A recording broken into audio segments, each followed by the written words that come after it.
퇴직하던 날 저 자신에게 이렇게 말했습니다. 이제는 좀 편하게 살아도 되겠지.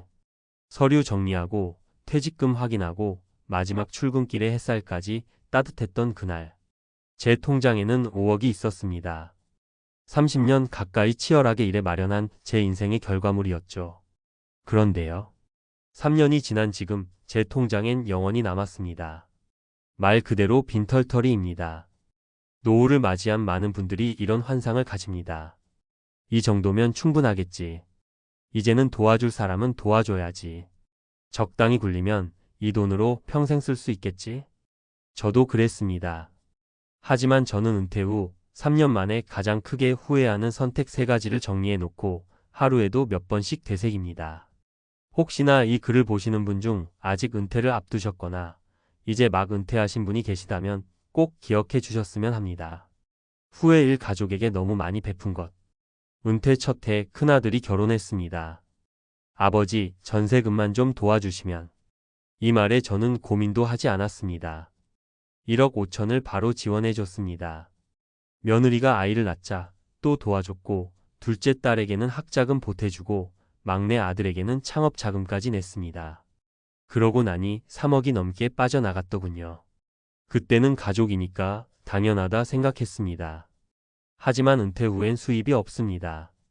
쓸 돈은 줄지 않고 심지어 자식들도 다시 돌려드릴게요 라며 미룰 뿐 실질적으로 아무도 저를 돕지 않습니다. 교훈. 자식에게 무작정 베풀면 안 됩니다. 은퇴 후 돈은 자기 생존용으로 남겨두어야 합니다.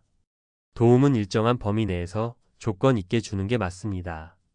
후에 이 지인의 말만 믿고 투자한 것. 퇴직 후엔 시간이 많아집니다. 그리고 그만큼 이상한 정보도 귀에 자주 들어오게 되죠. 동창 모임에서 만난 한 친구가 이랬습니다. 야, 너 돈 굴릴 생각 없어? 요즘 5호 지역 땅이 곧 개발된대. 저는 곧장 귀가 솔깃해졌고 1억 원을 투자했습니다. 결과요? 그 땅은 지금도 벌판입니다. 개발은커녕 진입로도 없는 땅에 제 1억이 묻혀 있습니다.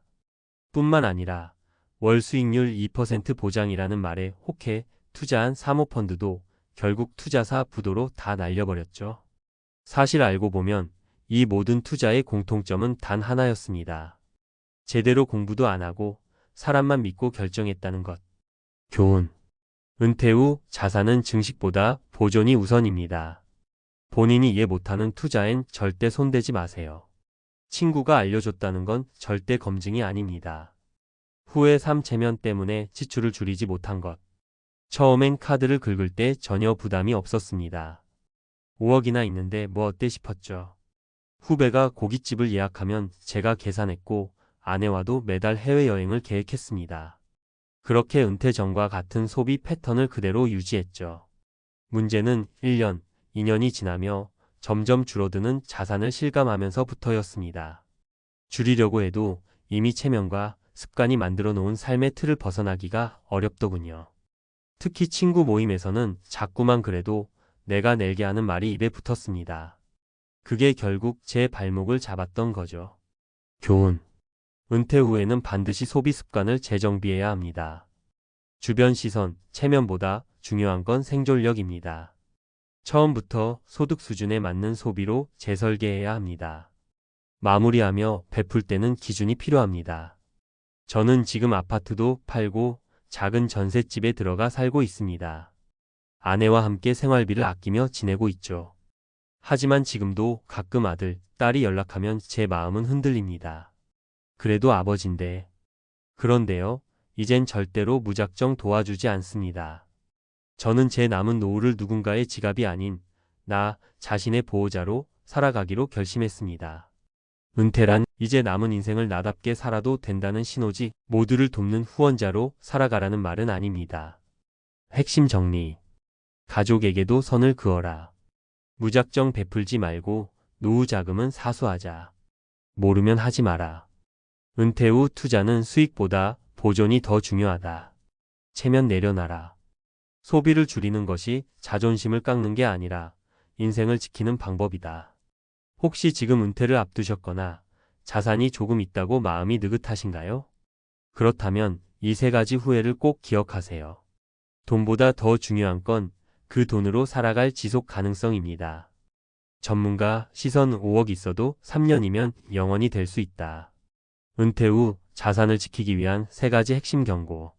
전직 은행 PB 프라이빗 뱅커로서 수많은 은퇴자들의 자산 운용을 함께 해온 경험을 바탕으로 말씀드립니다. 은퇴 직후 3년은 자산의 생존을 좌우하는 시기입니다. 실제 통계를 보더라도 중산층 이상의 은퇴자 중 약 30%가 퇴직 후 5년 내 자산의 절반 이상을 소진합니다. 그 이유는 단순히 돈이 부족해서가 아닙니다. 무계획한 지출, 감정적 결정, 비합리적 투자 때문입니다. 다음은 은퇴 후 반드시 경계해야 할 세 가지 행동 유형입니다. 1. 가족에게 무조건 베푸는 것. 노후 자금은 절대 공동 재산이 아니다. 은퇴 후 가장 흔한 자산 소진 원인은 자녀 지원입니다. 결혼자금, 주택전세금, 손주 양육비, 창업자금 등. 평균 1인당 자녀 지원금은 약 1억 5천이억 원 수준. 문제는 회수 불가능하다는 점. 핵심 포인트. 은퇴 후 자산은 소득이 없는 상태에서의 생존 자산입니다. 자녀에 대한 지원은 투자가 아니라 지출입니다. 지원 시 반드시 기준을 정하고 가능하면 일시금이 아닌 조건 불일정 금액 방식으로 제한하십시오. 도움을 주는 부모보단 스스로 생존 가능한 부모가 자녀에게도 더 든든한 존재입니다. 2. 이해하지 못한 투자에 손대는 것. 정보보다 검증이 우선. 퇴직 직후에는 시간과 여유가 많아지고 주변에서 투자 제한이 급증합니다. 하지만 은퇴 후 투자는 다릅니다. 목표는 수익이 아니라 자산의 보존과 현금 흐름 확보입니다. 자주 하는 실수. 친구의 소개로 개발 정보 없는 땅 투자. 원금 보장 없는 고수익 사모펀드. 레버리지를 이용한 상가 매입. 전문가 조언. 투자는 본인이 80% 이상 이해한 구조에서만 진행하십시오. 정기예금, 채권형 ETF, 국민연금, 연금저축 등 안정성 중심의 상품을 기본 베이스로 삼고 위험자산은 전체 자산의 1020% 이내로 제한하십시오. 모르면 하지 않는 것이 최고의 방어입니다. 3. 체면 때문에 소비를 줄이지 못하는 것. 지출 구조는 반드시 재설계하라. 은퇴 직후 대부분의 가게는 지출은 그대로인데 수입은 급감하는 구조가 됩니다. 그러나 은퇴자는 소비를 줄이는데 어려움을 겪습니다. 주된 이유는 다음과 같습니다. 과거 생활 수준을 유지하고 싶은 자존심. 가족과 친구 사이에서의 체면. 내가 이 정도는 써도 된다는 자기 합리화. 해결 전략.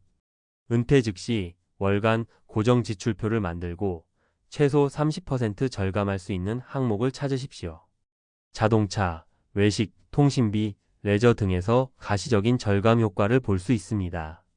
지출의 기준을 이전에 얼마나 썼는가가 아니라 앞으로 몇 년을 더 써야 하는가로 바꾸십시오.